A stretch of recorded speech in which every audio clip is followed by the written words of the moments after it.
You know, once I took both of these heaters apart, there appeared to be very little flashing on the castings, which is good, and the little bit of roughness on the fins makes sense. There's plenty of air movement going across this. Some of the fins have a few casting imperfections so that the metal, the aluminum, actually didn't go all the way out into the mold. I'm sure this is sand casted. It looks like it. Probably is. So I'm going to start putting this back together, and I'll talk about the controller and what all it's doing while I'm putting it back together. There are a few things that you need to be careful about. There are parting lines for the casting that may have some flashing on them. And if you're trying to connect a piece of tubing or a pipe or something like that to these fittings, you need to make sure you tighten the fittings down enough to complete the seal. Now, it isn't a big deal on the inlet side, but on the outlet, you want to make sure it's connected. And you want to make sure it's exhaust tight.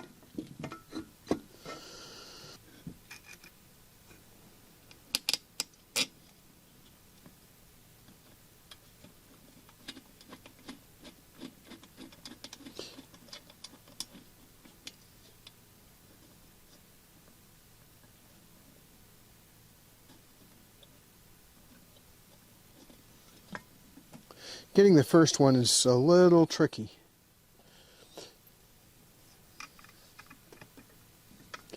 Now the first machine screw is in place, I should be able to get the second one started pretty easily. Same goes for number 3 and number 4.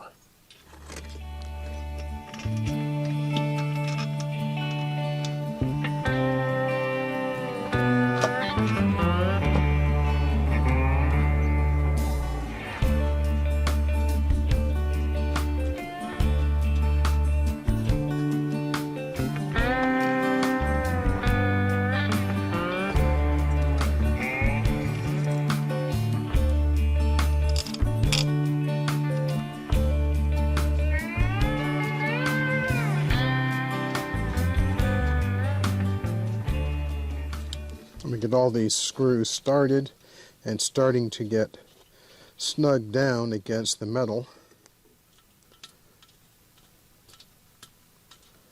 And you have to be careful putting machine screws into aluminum castings because you could strip the screw out.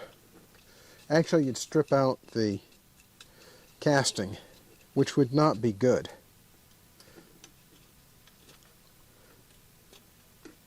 There are ways to fix a strip screw in a casting, but there's not a lot of space to do anything fancy.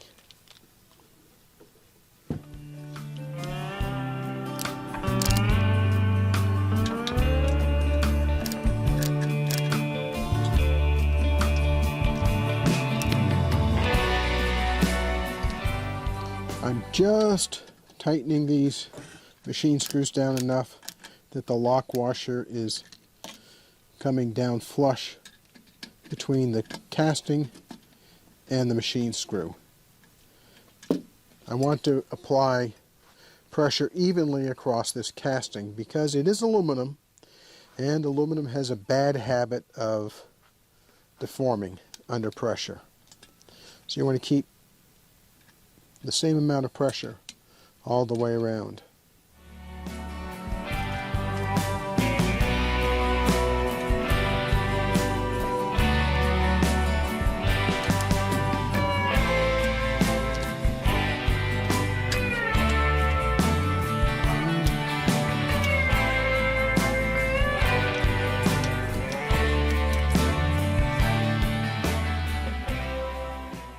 And that feels about as tight as it was when I took it out.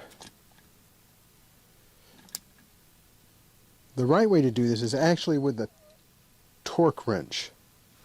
Unfortunately, I don't have the torque specifications for this particular heater, so I'm just having to judge it based on how much I think I've tensioned.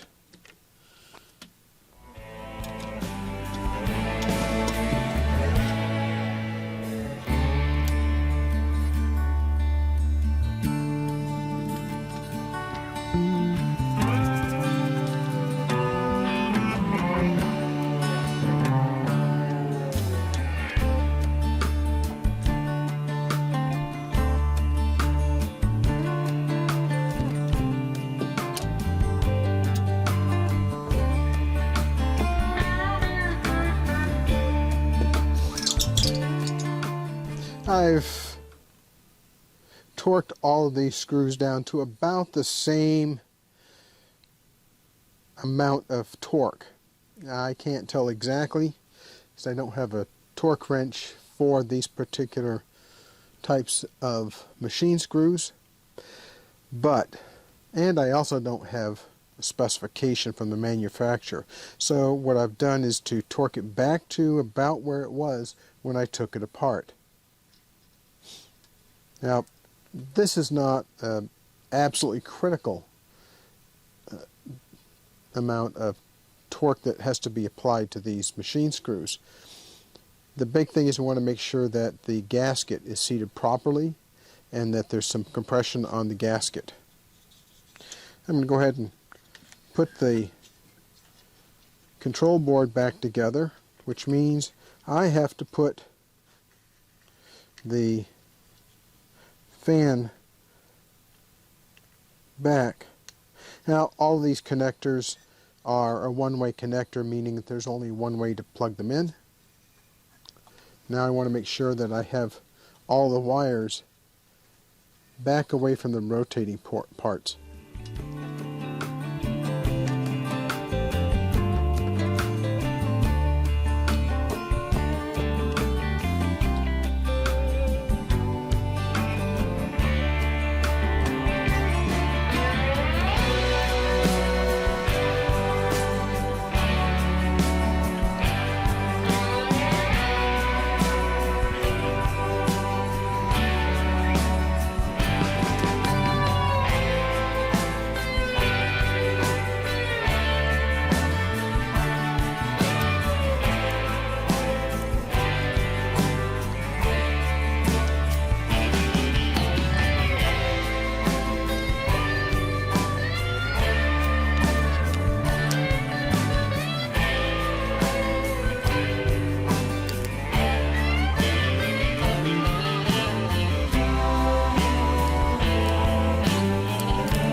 Now that screw just needs to be snugged down. This board has a microcontroller on it.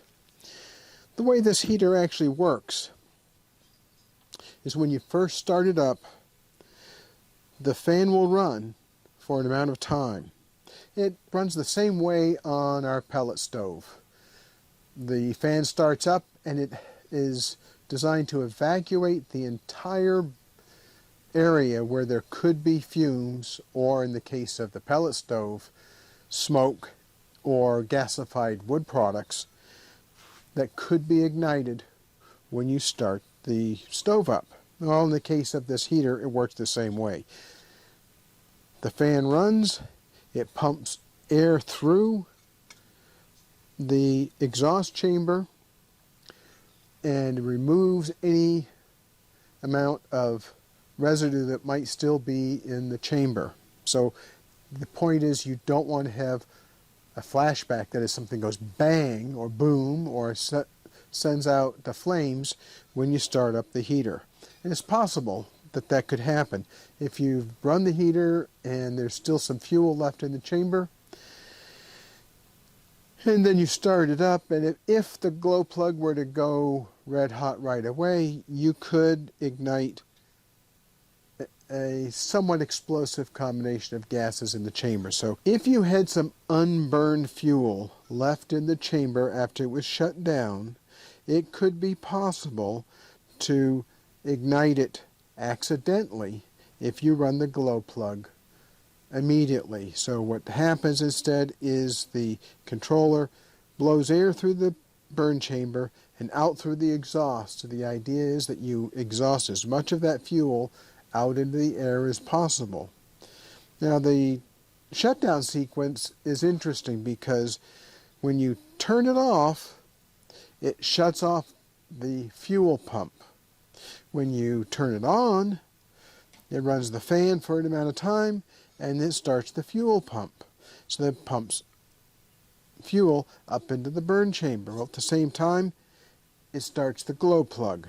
So the glow plug gets hot enough, it pumps the diesel up into the burn chamber and ignites.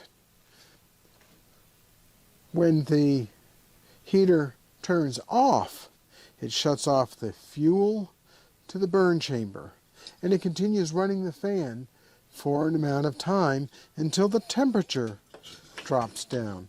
The temperature is determined by this temperature sensor right here. When the temperature gets low enough, this temperature sensor tells the computer the temperature is now low enough, and the computer turns off the fan. Well, why does the fan run after you've turned it off? The answer is pretty simple. There's a mass of metal here, and it doesn't cool off instantaneously. So this sensor says, turn off the fan. It turns off the fan, and now what happens? You have residual heat in this piece of metal here, which then heats up that temperature sensor again, which then tells the computer, turn the fan back on, it's getting too hot. So the computer turns on the fan and it blows hot air, cools the thing down, and everything's great. There's some things that can go wrong. Let's talk first about the first problem that I had with this heater. Once the heater started running, there was no problems. And the whole problem I had was related to the fuel pump. The fuel pump is stuck, it's defective. I replaced it and the new fuel pump works just fine. I spent a lot of time messing around with that because the instructions that came with this heater I should have just ignored. I knew better than to follow them, but because I am who I am, I followed the instructions, which meant that I was busy translating from, let's see, German, translated into Chinese, translated into English. That's an interesting set of translations to deal with. And dealing with parts that weren't as shown and specified in the parts list. So, having not installed these before, at least this kind of heater, I was really worried about, was I doing the right thing? Well, if I just ignored all that and put it together the way I knew it should go together, life would have been better.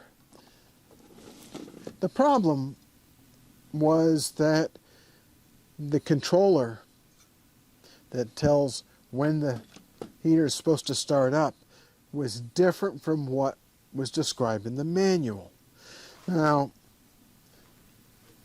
a bunch of my friends, particularly Steve from Big Will Green Fingers and Ronald Shaw from Ronald Shaw's Gardening. He has a great channel where he has a garden planted out in a car park. Well, maybe used to be a car park, but out in that area. And Steve has an allotment, and he's also planted in the area around where he parks his car.